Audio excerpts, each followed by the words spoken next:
నమస్తే. మోందా తుఫాన్ కారణంగా దెబ్బతిన్న ఈ పంట పొలాలని పరిశీలించడం, రైతులను పరామర్శించడం కోసం మాజీ ముఖ్యమంత్రి జగన్మోహన్ రెడ్డి గారు కృష్ణా జిల్లాలో మంగళవారం అంటే 4వ తేదీ పర్యటించనున్నారు. ఈ క్రమంలో ఆయన పర్యటించిన నియోజకవర్గాల వివరాలను కూడా వెల్లడించారు పార్టీ నాయకులు. పామర్రు, మచిలీపట్నం, పెడన అండ్ పెనంబ్లూరు. సో అసలు ఏంటి పంట నష్టం ఎంత జరిగింది, ఏ మేర జరిగింది, ఇంతకుముందు నా క్రాప్ ఇన్సూరెన్స్ను రద్దు చేయడం కారణంగా ఎలా నష్టపోయారు, ఈ వివరాలన్నీ సమగ్రంగా విశ్లేషించడానికి మనతో ఉన్నారు ఎంబీఎస్ నాగిరెడ్డి గారు, ఆంధ్రప్రదేశ్ రాష్ట్ర agri machine farmer vice chairman, అలాగే వైఎస్ఆర్సీపీ రాష్ట్ర ప్రధాన కార్యదర్శి కూడా. నమస్తే సార్. నమస్తే అండి. సార్, ఇప్పుడు మాజీ ముఖ్యమంత్రి జగన్మోహన్ రెడ్డి గారు టూర్ ప్లాన్ చేశారు మొత్తం 4 జిల్లాల్లో. ఆయన మెయిన్ ఫోకస్, ఆయన మొదటి నుంచి టైం అండ్ అగైన్ చెప్తానంటే, రైతులకు ఉచిత బీమా ఎత్తేయడం అనేది ఈ ప్రకృతి విపత్కర పరిస్థితుల్లో ఎలా వాళ్ళని అడ్డి మరింత విరిచింది అనేది ఆయన అండర్స్కోర్ చేసి చెప్పాలనుకుంటున్నారు. ఏంటి సార్ అసలు ఫ్రీ క్రాప్ ఇన్సూరెన్స్ ఏంటి, అప్పుడు వైఎస్ఆర్సీ ప్రభుత్వంలో ఎంతమందికి అందింది, అది ఎత్తేయటం వల్ల ఇవాళ ఎంతమంది నష్టపోయారు? సరే, యాక్చువల్గా అంటే ప్రజానాయకుడు ఎప్పుడు కూడా సమస్య వచ్చినప్పుడు ప్రజలకి ఆత్మస్థైర్యం నింపే ప్రయత్నం చేయాలి. సో జగన్మోహన్ రెడ్డి గారు ప్రతిసారి కూడా ఆయన మొట్టమొదటి నుంచి అసలు ఓదార్పు అనేది మొదలైందే అక్కడి నుంచి. అంటే వాళ్ళకి ధైర్యం ఇవ్వాలి ఆ కుటుంబాలకి అని చెప్పి మొదలైన దగ్గరే అసలు వైఎస్ఆర్ కాంగ్రెస్ పార్టీ మొదలైంది. ఇప్పుడు కూడా తుఫానికి వచ్చిన సమయంలోనే మా ప్రోగ్రామ్ను కూడా పోస్ట్పోన్ చేసుకుని, ప్రైవేట్ మెడికల్ కాలేజీ ప్రోగ్రామ్ను పోస్ట్పోన్ చేసుకుని మమ్మల్ని అందరినీ కూడా ఇది ప్రజల సమస్య కాబట్టి ప్రజల తరపున నిలబడండి అని చెప్పారు. ఇప్పుడు కూడా అంటే వాళ్ళు ఎంతసేపు కూడా సమాధానం చెప్పలేక జగన్మోహన్ రెడ్డి గారిని విమర్శించడమో లేకపోతే మాట్లాడటమో చేస్తున్నారు తప్ప, ఆయన మాట్లాడిన దానికి సమాధానం చెప్పాలి. సమాధానం చెప్పే ప్రయత్నం లేకుండా ఇప్పుడు కూడా దెబ్బతిన్న ప్రాంతాల్లో ఉన్న రైతులకి మనోధైర్యం నింపాలి. దాంట్లోనే రేపటి ప్రోగ్రాము.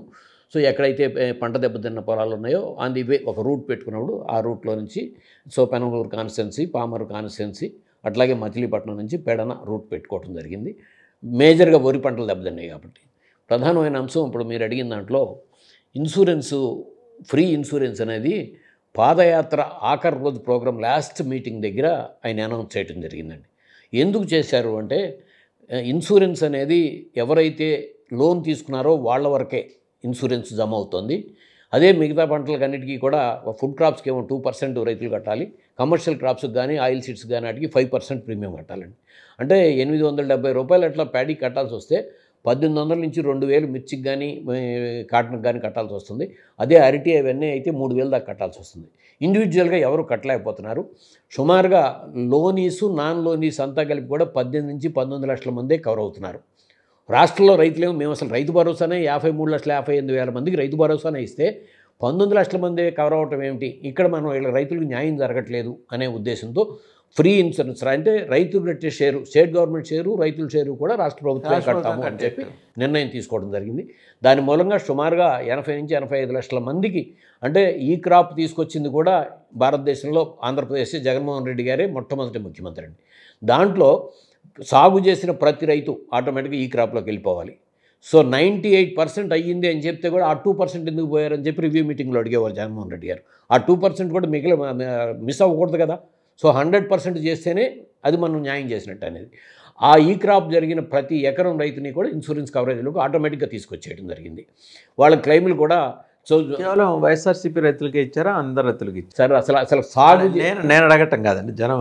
సరే, అసలు జగన్మోహన్ రెడ్డి గారు మొట్టమొదటి ప్రభుత్వంలో ఏ రోజు కూడా పార్టీ చూడడం, కులం చూడడం, మతం చూడడం, ప్రాంతం చూడడం అని చెప్పి క్లియర్ కట్గా చెప్పడం జరిగింది. ఆ 5 ఏళ్లలో ఎక్కడైనా సరే తెలుగుదేశం పార్టీ వాళ్ళు ఎవరైనా సరే మాకు రాలేదు, ఒక పెన్షన్ కానీ, ఒక రైతు భరోసా కానీ, ఒక ఇన్సూరెన్స్లో కానీ ఎక్కడైనా ఒక్కళ్ళు మాట్లాడిన పరిస్థితి ఉందా? లేదు. ఇప్పుడు ఈయన ఏంటంటే చంద్రబాబు నాయుడు గారు ఓపెన్గానే మా పార్టీ వాళ్ళకే చేయండి, మా వాళ్ళు వస్తేనే పని చేయండి. ఆయన అసలు ఓపెన్గానే పాండ్యంలో నుంచి ఆవిడ ఎమ్మెల్యే గారు చేరినప్పుడు ఓపెన్గా చెప్పాడు, ఆవిడ ఇంతకుముందు నా దగ్గరికి వచ్చింది, అప్పుడు నేను పని చేయలేదు, అప్పుడు మన పార్టీ కాదు కాబట్టి, ఇప్పుడు పార్టీలోకి వచ్చింది కాబట్టి సరే నన్ను. అది మంచి డెమోక్రసీలో అది మంచిది కాదు. సో మేము ఎప్పుడు కూడా జగన్మోహన్ రెడ్డి గారు ఎప్పుడు కూడా ఆ వైపు చూడలేదు. ప్రతి రైతుని కవరేజ్లో తీసుకురావడం మూలంగా ఏం జరిగిందంటే 14 నుంచి 19 వరకు సుమారుగా 32 లక్షల మందికి 3,000 కోట్లు, అంటే 1650 మండలాలు ఆ 5 సంవత్సరాల్లో కరువు మండలాలు ఉన్నప్పటికీ కూడా 3,000 కోట్లు చిల్లరే ఇన్సూరెన్స్ క్లెయిమ్లు వచ్చినాయి. కారణం ఇన్సూరెన్స్ ప్రీమియం కట్టలేదు కాబట్టి. అదే జగన్మోహన్ రెడ్డి గారి పీరియడ్లో మొట్టమొదటి 4 సంవత్సరాల్లోనే సో 54 లక్షల మంది రైతులకి 7,802 కోట్లు ఇన్సూరెన్స్ ప్రీమియం వచ్చింది. కారణం ఏంటంటే ప్రతి రైతు కూడా ప్రీమియం ప్రభుత్వమే కట్టింది కాబట్టి. సో ఇప్పుడు ఈ ప్రభుత్వం వచ్చిన తర్వాత ఇప్పుడు ఈ ఖరీఫ్ మొత్తం తీసేశారండి. తీసేయడం మనం ఈ సంవత్సరం ప్రతి పంట కూడా మొట్టమొదటేమో అనావృష్టితో వేరుశెనగ పంట దెబ్బతినిపోయింది. తర్వాత దరిదాపుగా ప్రతి సాగైన ప్రతి ప్రాంతాల్లోనూ అక్టోబర్ ఫస్ట్ వీక్లో వచ్చిన వర్షాలకి ఇప్పుడు తుఫాన్ వర్షాలకి దెబ్బతినిపోయింది. ఇప్పుడు వరి ప్రాంతంలోనే మొత్తం ఈ మంతా తుఫాన్ అంతా వచ్చింది. అవును, ఎగ్జాక్ట్. ఈ వరిలో ఇప్పుడు నష్టపోయిన రైతులు. మా డిమాండ్ ఏంటంటే ప్రభుత్వం అనాలోచిత చర్య మూలంగానే ఇన్సూరెన్స్ కట్టకపోవడం మూలంగా ఇప్పుడు సుమారుగా 18 లక్షలు 18 చిల్లరే వచ్చినట్టుగా, అంటే డైరెక్ట్ ఈల్డ్ బేస్డ్ వాతావరణ బేస్డ్ రెండూ కూడా కలుపుకుంటే కూడా 18 లక్షల లోపే రైతులు ఇన్సూరెన్స్ ప్రీమియమ్స్ అప్పండి అని. ఎక్కడ 80 లక్షల పైన రైతులు, ఎక్కడ 18 లక్షల రైతులు, 88 లక్షల మంది రైతులు. సో ఈ డిఫరెన్స్ ఆఫ్ రైతులు ప్రభుత్వ అనాలోచిత చర్య మూలంగా నష్టపోయారు కాబట్టి ఇన్సూరెన్స్ నార్మ్స్ ప్రకారం ఈ 18 లక్షల మందికి ఏ రకంగా క్లెయిమ్ వచ్చిందో ఆ మిగతా వాళ్ళకు కూడా క్లెయిమ్ రాష్ట్ర ప్రభుత్వం నుంచి పే చేయాలి. అది వాళ్ళ నిజంగా రైతులకు చేసే న్యాయం. ఆంధ్రప్రదేశ్లో ఇంతకుముందు కూడా మన చర్చలో కూడా వచ్చిందండి, 69% ఆఫ్ ది ఫార్మర్స్ యావరేజ్ భూమి 1 ఎకరా. ఓకే. ఆ తర్వాత 18% మంది రైతుల యావరేజ్ భూమి 3 ఎకరాలు. అంటే ఇక్కడికే దరిదాపుగా మేజర్ రైతులంతా 80% కవర్ అయిపోయారు. సో వీళ్ళకి న్యాయం చేయకపోతే గ్రామీణ ప్రాంతాన్ని రైతులకి మనం ఎక్కడ న్యాయం చేస్తాం? కంప్లీట్గా నెగ్లెక్ట్ చేసినట్టే. కంప్లీట్గా అంటే తెలిసి వాళ్ళకి ఇన్ని ప్రభుత్వాలు ఇప్పుడు 60,000 కోట్లతో ఇప్పుడు అమరావతిలో టెండర్ పిలిచామంటున్నారు, వాళ్ళకి మొబిలైజేషన్ అడ్వాన్స్ ఇచ్చారంటున్నారు. సరే, అదే వాళ్ళ ఆలోచన. కానీ దాంతోపాటు ఇప్పుడు సపోజ్ మీరే ఉన్నారండి, మీ ఇంట్లో మీకు 2 పిల్లలు ఉన్నారు. సో మొట్టమొదటి ఏదైతే ఇల్లు కట్టుకోవడానికి ఇస్తారా, పిల్లలు చదువుకు ప్రిఫరెన్స్ ఇస్తారా?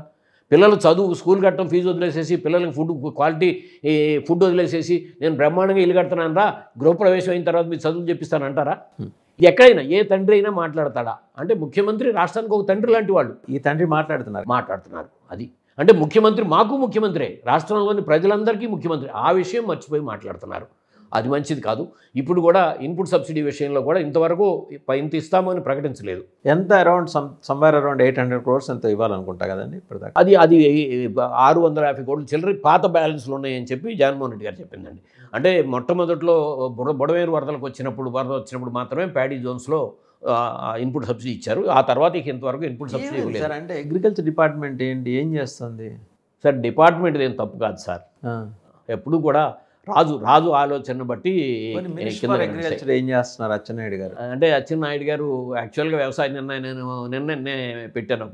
అసలు రాష్ట్రానికి వ్యవసాయ శాఖ మంత్రి ఉన్నాడా? ఎవరో ఒక ఆయన అచ్చెన్నాయుడు గారు అనే ఆయన జగన్మోహన్ రెడ్డి గారిని తిట్టడానికి మాత్రమే వ్యవసాయ శాఖ మంత్రి అని బయటకు వస్తుంటాడు. ఆయనే వ్యవసాయ శాఖ మంత్రి గారా అని. ఎందుకంటే మిర్చిలో 14,000 15,000 ఉంటే మేము ఆ రైతులకి అంటే 11,870 రూపాయలు మీరు ఇచ్చారా అని జగన్మోహన్ రెడ్డి గారు అడిగితే అంతగా అన్యాయం చేయమంట. సార్, మిర్చి రైతులు గుంటూరులో ఎన్నిసార్లు రోడ్డు ఎక్కారో వాళ్ళ అనుకూల పత్రికల్లోనే వచ్చినాయి. ఆ రోజు ఏ రోజన్నా మిర్చి మార్కెట్కి వెళ్ళాడా? వాడు మిర్చి మార్కెట్ యార్డ్లోకి వెళ్ళి వాళ్ళు అమ్మిన రేట్లన్నీ తీసుకుంటే వాడు 8,000కి 9,000కి 7,000కి 10,000కి అమ్ముకుందంతా బయటకు వస్తుంది కదా. ఏటంతా ప్రభుత్వం దగ్గరే ఉంది కదా. అయినా సరే అబద్ధాలే మాట్లాడే స్టేజ్లోకి వస్తే అది మంచి ప్రక్రియ కాదు. అట్లాగే వాడు దెబ్బతిన్న ప్రాంతాల్లోకి ఎక్కడా కూడా ఆయన వెళ్ళింది కాదు. అట్లాగే కేజీకి 12 రూపాయలు మామిడికి ఇస్తామని చెప్పి ఆయన వెళ్ళి ప్రకటించి వచ్చాడు. ప్రభుత్వం ఇచ్చిన 4 రూపాయలు ఎంతమందికి ఇచ్చారో అసలు మొత్తం రైతులకు ఇచ్చారో లేదు తెలియదు, 4 రూపాయలు ఇచ్చారు. కానీ ఫ్యాక్టరీలు 8 రూపాయలు ఇవ్వాలని ఆయనే స్వయంగా చెప్పాడు. ప్రభుత్వ నిర్ణయం 5 నుంచి 6 రూపాయలు ఇస్తున్నారు. ఇంకా ప్రభుత్వం ఏంటి?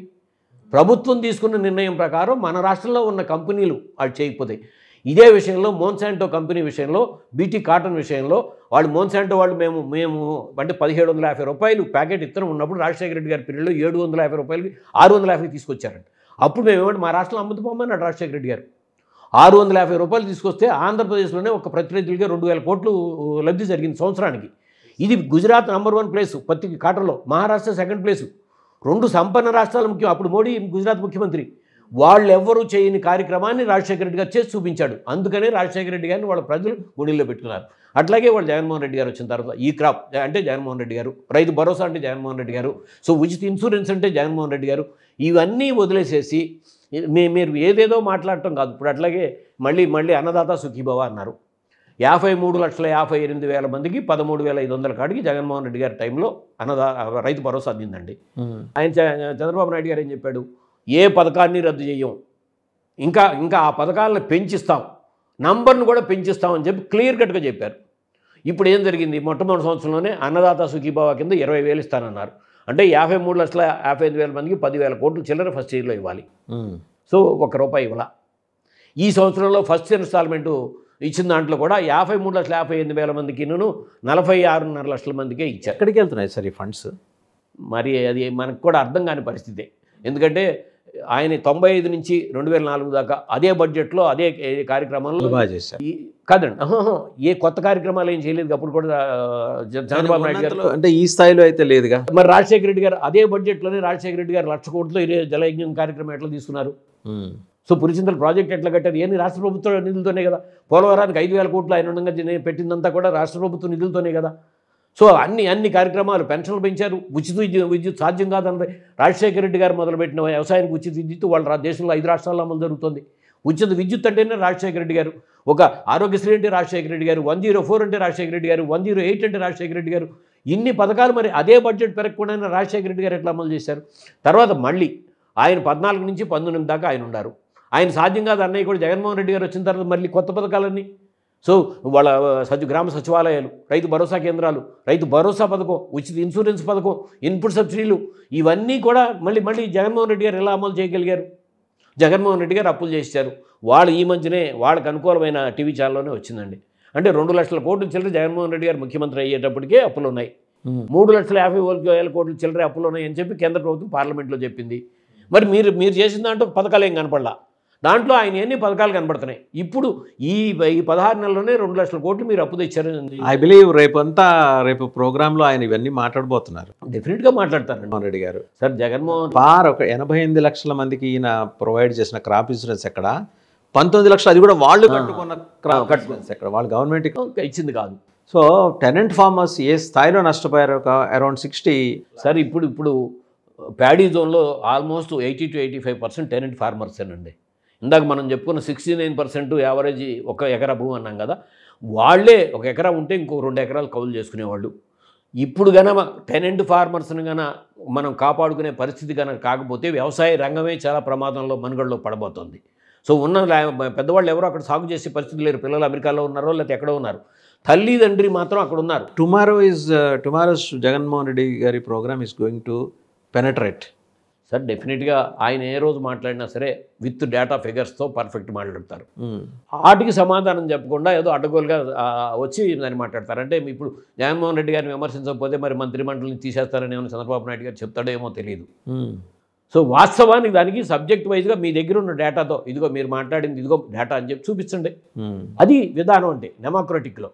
అది కాకుండా ఊరిని వ్యక్తిగతంగా జగన్మోహన్ రెడ్డి గారిని విమర్శించడానికి లేదా వైఎస్ఆర్సీపీ క్యాడర్ని విమర్శించడం అనేది మంత్రిమండలిలో ఉన్న వ్యక్తులకి అది కాదు. అట్లాగే చంద్రబాబు నాయుడు గారే మన తుఫాన్ తర్వాత ఏం మాట్లాడారండి? అమెరికాలో కూడా ఇలా ఆయన ఆపారండి. మరి ఆయన క్రైసిస్ వాళ్ళకి తెలియదు. క్రైసిస్ మేనేజ్మెంట్ 6 నెలలు 7 నెలలు తుఫాన్లును కార్షిట్లు వస్తుంటాయి. మనం వేరాస్ వీ కుడ్ ఏబుల్ టు. తర్వాత ఒక క్యాబినెట్లో మంత్రి గారు ఆర్టీజీఎస్లో చంద్రబాబు నాయుడు గారిని, లోకేష్ గారిని, పవన్ కళ్యాణ్ గారిని చూసి తుఫాన్ దడుచుని వెళ్ళిపోయి వరంగల్ వెళ్ళిన తర్వాత పడిందని చెప్పి మాట్లాడారు. మరి ఒంగోలులో 20 సెంటీమీటర్ల వర్షం ఎందుకు పడిందండి? అంటే ఒంగోలు అనేది ఆంధ్రప్రదేశ్లో లేదని అనుకుంటున్నారా వాళ్ళు? అంటే అదేమన్నా తమిళనాడుకి ఇచ్చేసారా లేకపోతే? సో వాస్తవం అట్లాగే లాస్ట్ ఇయరే కదా బుడవేరు వరదలతో ఎన్ని రోజుల పాటు. సార్ ఏ మంత్రి గారు అది చెప్పింది? సరే ఎన్పిఆర్ మినిస్టర్ గారు, మినిస్టర్ గారు. అంటే అది తినేవాళ్ళకి మనకు కూడా ఎందుకు బాధేస్తుందంటే ఇది విన్నప్పుడు.